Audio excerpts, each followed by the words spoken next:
What does it mean to live life to the fullest, train to your potential, and perform at your best? Leave nothing on the table. That's a non-negotiable, is that I strive to be better every day. Because if I'm not on top of my game, how's anybody else going to follow me down the road? Keep demanding more of yourself to live up to that potential and to stay hungry. Training is progress. You know, when I look at the word training, I think of steps, baby steps to get somewhere that you want to be. And that is basically your life journey. It's a mindset in itself, man. It's like, it's not just about, I know that for you, a lot of that's about the physical, but we're constantly in training, whether it's growing our skill sets, whether it's growing our physical bodies, whether it's growing our relationships, whatever. And all of that's a training ground. And that kind of goes back to the mindset that we just talked about. You underestimate yourself and you don't even start. But then once you start, you often surpass what you thought you could do. Perform at your best, mate. That's sort of what life is all about. You know, I want to have the knowledge, I want to have the fitness, the health, the ambition and drive that no matter what comes along, when that next phone call comes, I can just say yes. I don't have to worry. Just go and do it. Yo, what is up, guys? Welcome to this episode of the Live, Train, Perform podcast. I'm your host, Sean Kober, and today's episode is our fourth installment of my Coach's Corner with Kat Yanakis of Macros Muscles Mindset.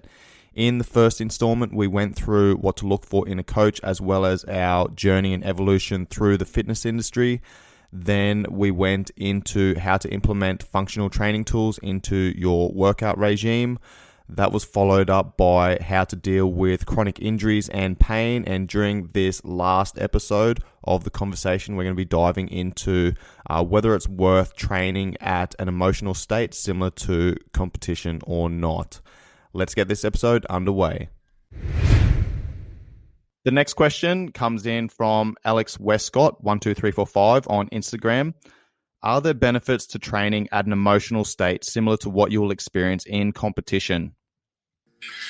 So I find this question quite interesting, and it probably varies from coach to coach how they answer it. And I think for me, repeating the state of competition would be very difficult. And I'm not saying that you can't amp yourself up before a training session by, even just physically how you're standing or, what you're eating and stuff like that. But to repeat a competition state or environment, I just think it would be quite hard to do. And I don't know if that's because my experience on competition is either, the gymnastics aspect of things or powerlifting or running. They're the three things that I've competed in.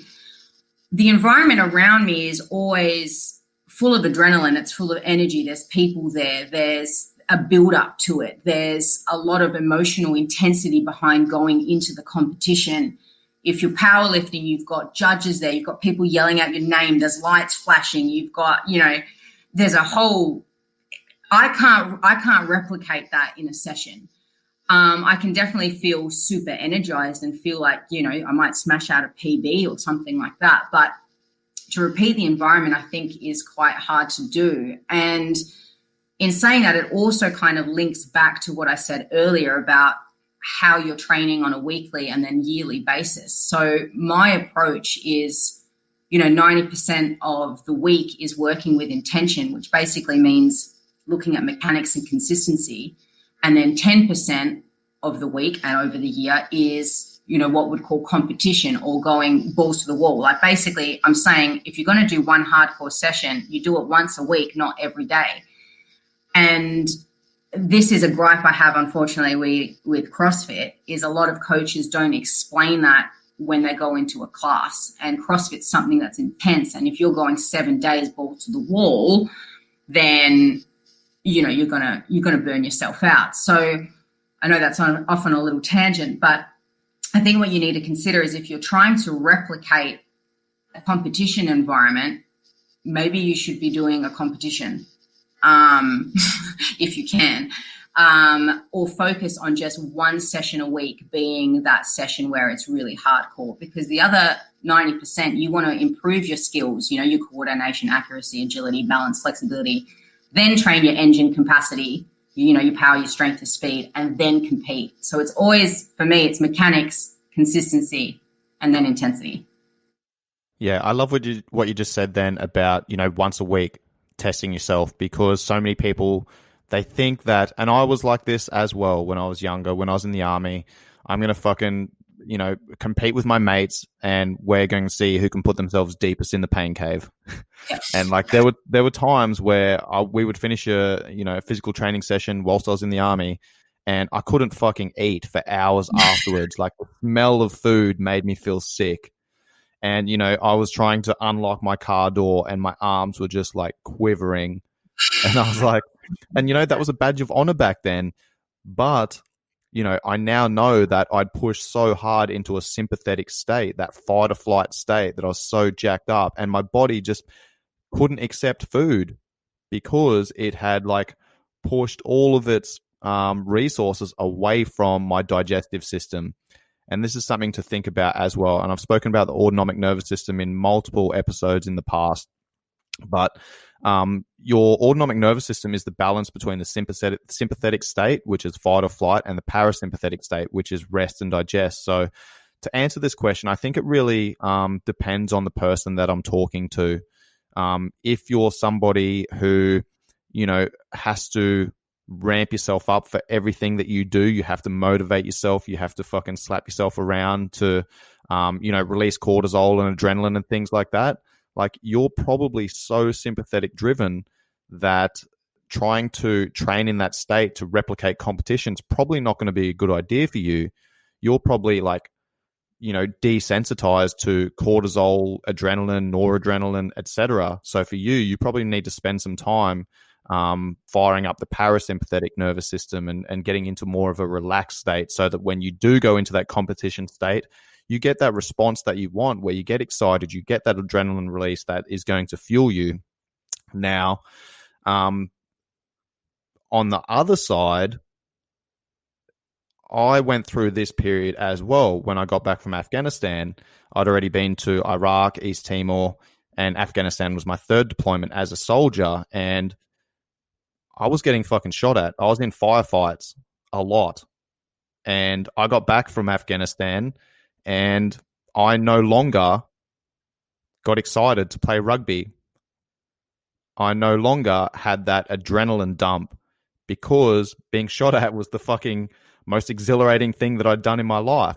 Then I'm like putting my boots on, about to run out onto the field, as co-captain of a team that had won 70 games straight, playing in a grand final, and people are like, "Are you nervous?" I'm like, "No, I'm good." Because I'd become desensitized to that. Right. So it really depends on the person that I'm speaking to here. Now, is there some benefit to training in an emotional state that is similar to competition? Yeah, I think so.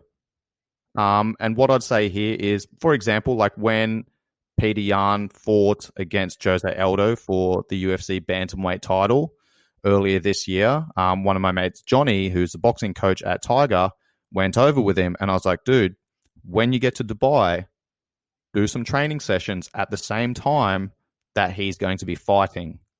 Right? They were fighting at like 3 o'clock in the morning or something to cater to viewers around the world. And I was like, you've got to put yourself into that state. You've got to get his circadian rhythm working to that time zone so that he can perform there, because you don't want your fighter, you don't want your athlete walking out trying to fire themselves up when they're really fucking tired and their body clock's out of whack. So yes, there is a time when you want to try and get your circadian rhythm aligned to the time zone that you're going to be competing at. But yeah, again, another very complex topic. And is there some benefit to it? Yes, within reason, but you don't want to do everything in that state. Let me give you another example here. How many people go to the gym and they can't train, or they don't train well, without their pump-up music? That's a state of arousal. If you need to put yourself into a state of arousal every single time to train, what's going to happen if something goes wrong? If your headphones break, your phone dies, you don't have the ability to listen to the music that you want or go through the same process that you always go through. If something happens and you can't work around that, then it's going to fuck up your psychological state, which is going to fuck up your physiological state and affect your performance. Anything else there, Kat? No, I think so. I think that's, touched on things without having to, do separate podcasts for each of the questions. But that last point is very valid with how you kind of set yourself up. You've always got to be open to adversity because it's going to happen. Yeah, it's important to have your rituals, but don't rely on them. And that's and again, that's another good point as well. That's something that we would train when I was in the army, right? These are our standard operating procedures. This is how we conduct our training.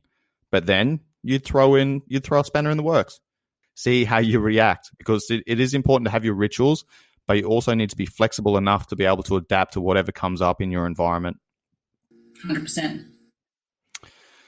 All right, sweet. I think that's a good place to start rounding up this episode. I'll break this up over a couple of sessions, probably 3 to 4 episodes to release over the next couple of weeks.